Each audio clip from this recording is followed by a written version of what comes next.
I do solemnly swear that I will faithfully execute the office of President of the United States and will, to the best of my ability, preserve, protect, and defend the Constitution of the United States. With those words, the duly chosen person steps into office as U.S. President. Because the office carries great responsibility, it's proper to begin with a solemn promise to faithfully execute its duties. But anyone who claims to speak for God has an even greater, a more solemn responsibility. After all, the president was only chosen by voters, but the prophet of God is chosen, well, by God.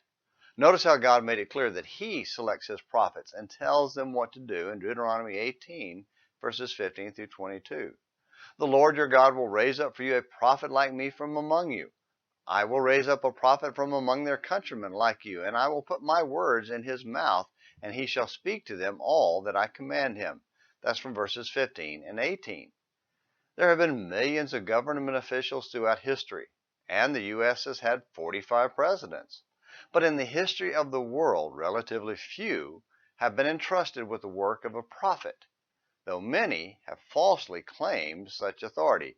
That's in Matthew 24, verse 11. Yesterday, we looked at two prominent false prophets, Muhammad and Joseph Smith, and examined how to test their words against truth. Today, let's look at what God says about how we should react to prophets, both true and false. First, we should notice that the false prophet doesn't speak for God and will answer to him, so we must reject him. That's in Deuteronomy 18, verses 20 and 22. Second, we are obligated to listen to the true prophet and obey faithfully. If we do not, we will answer to God. Deuteronomy 18, verse 19. This simple concept permeates God's Word, both in the Old Testament and New Testament. Listen and obey. Even though the President's oath of office is short, it's still binding. The simple duty to hear and obey God's prophet is even more solemn and binding.